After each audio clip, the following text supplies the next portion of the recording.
This is a glimpse of a video landscape of tomorrow, when you will be able to switch to any TV station on the earth, and TV guides will be as fat as the Manhattan telephone book.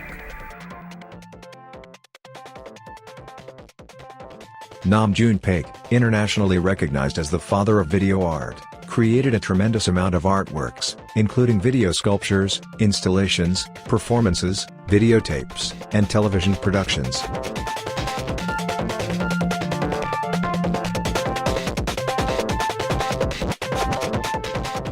He had a global presence and influence, and his innovative art and visionary ideas continue to inspire a new generation of artists.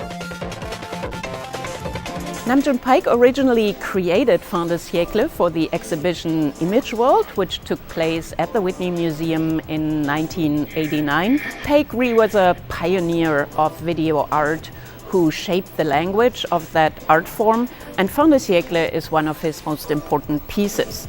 Well, Fin de Siècle is such an amazing work of art, and it was a major undertaking to bring it back to the state it was as close as possible. June Paik's a really fascinating artist, one of the most important figures of the 20th century, and in many ways he represents sort of looking ahead to the 21st century, both in his biography and in the materials he uses and the themes he touches on. June was born in 1932 in Seoul, in South Korea. June Paik's family fled Korea during the Korean War and then later settled in Tokyo. It was in Japan that June fell in with a group of avant-garde Japanese artists who eventually also became active in the international Fluxus movement. Paik walks in as what all these artists in his midst recognized as the kind of Zen master. Art, he defined, was the here and now.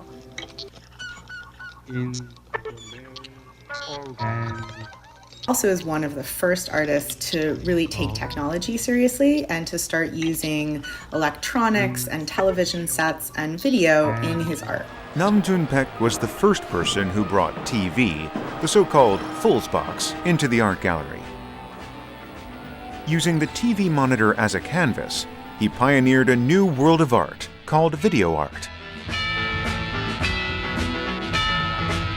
Good morning, Mr. Orwell. We call it Good Morning. Good Morning, Mr. Orwell, the world's first satellite installation that he attempted 30 years ago, showed the possibility that art can bring the world together as one. It's very much the, it's not 1984 the way you thought it was going to be at all, is it? I mean, it's a pioneering media event. To find out how one artist's imagination can change the world, let's go back 53 years ago, when his life as an artist first began.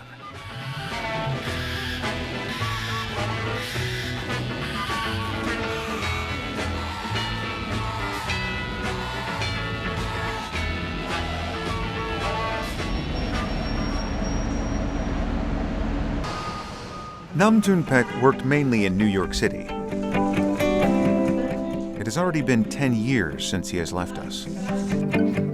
His New York home, in which he had lived with his wife, is still the same. The paint drawing he did and put on the wall. I didn't move after he died. For over 30 years, Paik created many of his works here in his studio, until the day he died. Paik's last work, that was left unfinished with his passing, still remains here. Train cars hang from the rail, and the two words, Parnasse and Wuppertal, are clearly written on the canvas. What was it that Paik wanted to remember to the end?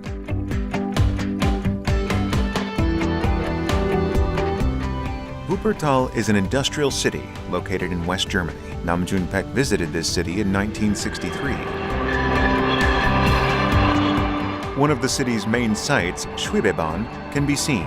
This monorail, often called the floating tram, was built more than 100 years ago, but still runs through the city carrying passengers.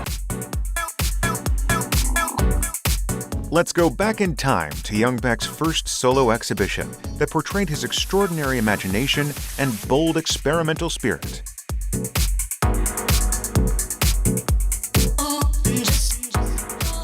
June Paik was the youngest son of Paik Naksung, a rich man who owned a major textile manufacturing firm.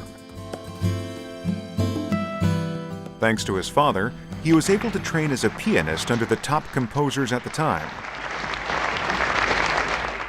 Despite his father's wish that he would become a businessman, Paik continued to study music in Japan, unbeknownst to his father.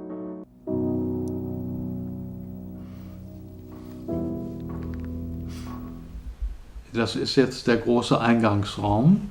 Hier das Piano vom Beuys zerstört. Und dann waren hier gruppiert. From the second floor to the basement, Paik displayed various art exhibits that produced different sounds everywhere in the building. When you went past the aux head, you came across 4 pianos displayed in the hall first. Und ich war oben und guckte auf das Geschehen. Während der Eröffnung war es so, dass der Peter Brötzmann, der Thomas Schmidt und ich, während dieser Aktion, während Beuys das machte, es ging sehr schnell. Es waren nur höchstens 2 Minuten oder 3 Minuten. Und er hat mit voller Kraft zugeschlagen. It was something even Paik hadn't expected.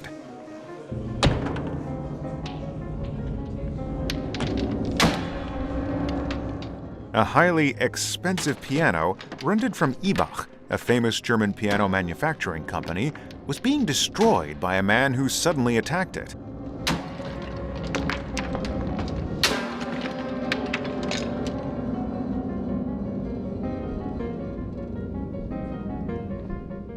Sagten, wir müssen was tun, wir müssen den stoppen. Und dann habe ich von oben, von der Galerie, den Eimer Wasser über Beuys ausgeleert. The man who destroyed a completely fine piano was Joseph Beuys, who later became Germany's leading avant-garde artist. Why did he attempt such a preposterous performance in front of June Paik? Pianos that had never before been seen were displayed next to the smashed piano. One piano had a piece of underwear thrown on it. And the keys of another were covered with barbed wire.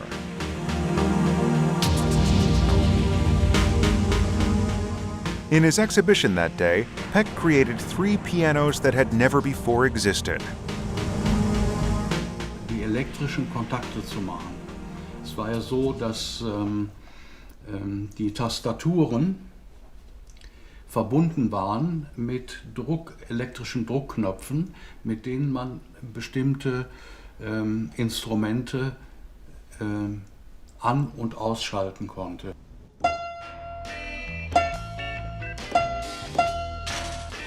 Whenever visitors pushed down on the keys, a strange scene of hammer moving.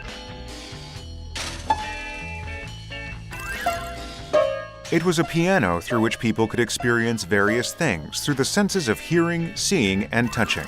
The piano June Paik created surpassed the limitations of classical performances, which depended upon the hands of pianists, and created new sounds that people could feel with all 5 senses. This was more like a scene from a psychiatric ward than a performance.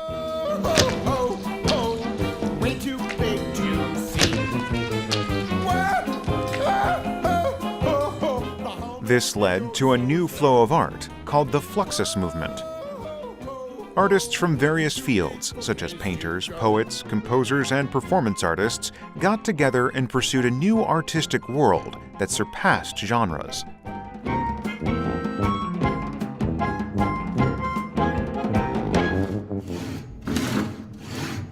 The performance put on by June Paik, who denied traditional music and tried to break the mold of art itself, was so extraordinary that it shocked even other avant-garde artists.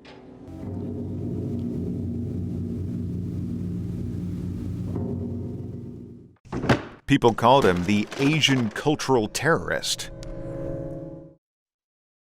To an audience who believed that true music was beautifully performed classical music, Nam June Paik showed that all sounds from everyday life could be regarded as music.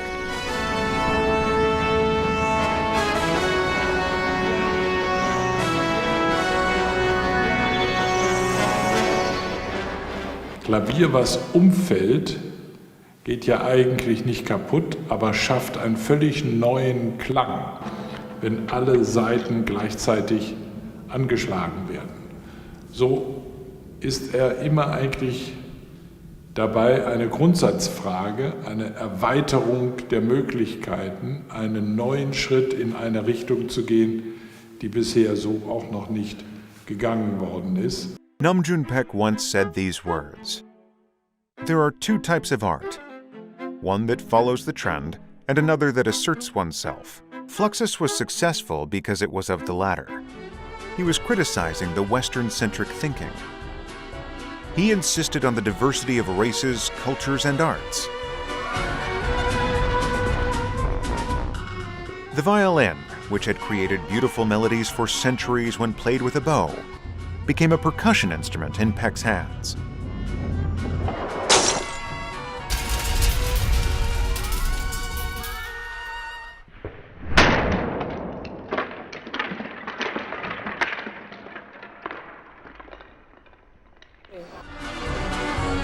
Paik's violin performance, which rejected all standards and rules, is still reenacted by avant-garde artists who follow after him.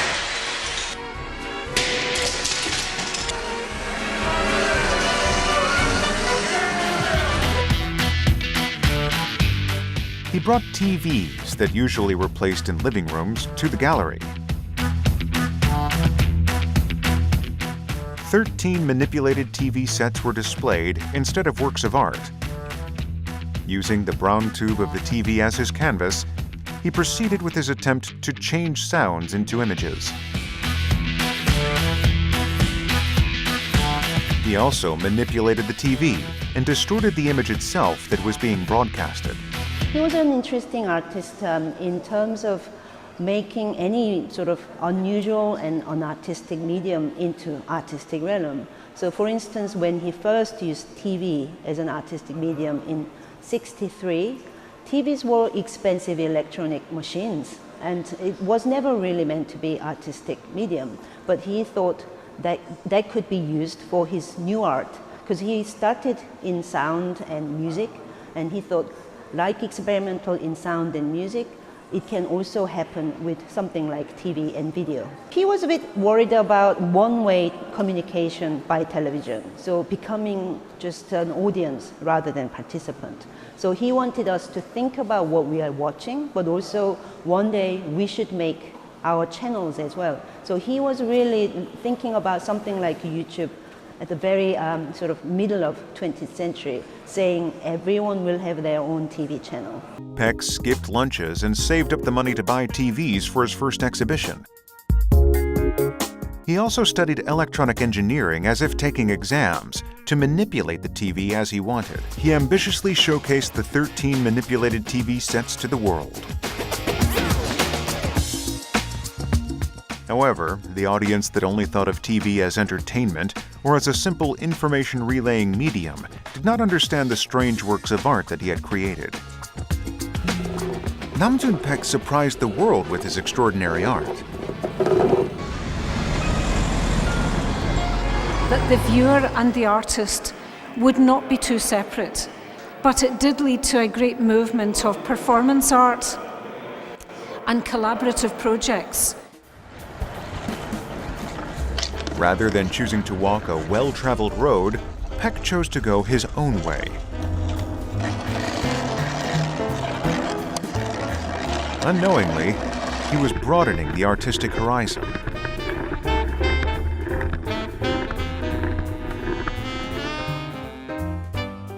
Exposition of Music, Electronic Television was his first individual show that displayed his overall concerns.